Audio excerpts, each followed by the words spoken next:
అందరికీ నమస్కారం అండి.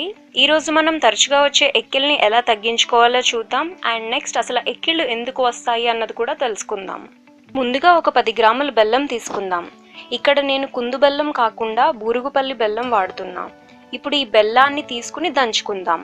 సాధారణంగా ఎక్కిళ్ళు ఎందుకు వస్తాయి అంటే మనం తినేటప్పుడు పెద్ద పెద్ద ముద్దలు పెట్టుకుంటే నోరు పెద్దది కాబట్టి ఓకే, కానీ అక్కడ నుండి వెళ్ళే పైప్ చాలా చిన్నది, సో ఫుడ్ ఇరుక్కుంటుంది. అప్పుడు మనకి తినడం ఆపండి అని బాడీ మనకి సిగ్నల్ ఇస్తుంది. అది ఎలా అంటే గొంతు పట్టేసి. అయినా సరే మనం ఆపం.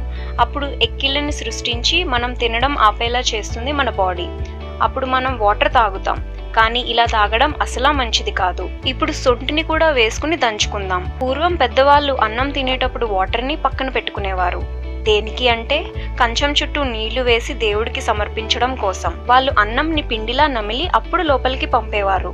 దీనివల్ల డైజెషన్ కూడా ఫ్రీగా అయ్యేది. ఇప్పుడు ఎవరున్నారు అలా తినేవాళ్ళు అండ్ అప్పుడు అన్నం తినేటప్పుడు కూడా మాట్లాడేవారు కాదు? ఒకసారి మీరే ఆలోచించండి ఏది కరెక్టో. ఇప్పుడు ఇలా 2 పొడులు సమపాలంలో తీసుకుని కలుపుకుందాం. రోజు చిటికెడు తీసుకుని మింగండి, లేదా నమిలి మింగే అలవాటు అయినా చేసుకుని మార్చుకోండి.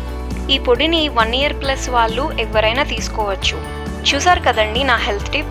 మీకు కనుక నచ్చినట్లయితే నా ఛానల్ని సబ్స్క్రైబ్ చేయండి. లైక్ చేసి షేర్ చేయడం అసలు మర్చిపోవద్దు. మళ్ళీ కలుద్దాం మరో కొత్త రెసిపీతో. ఉంటా అండి.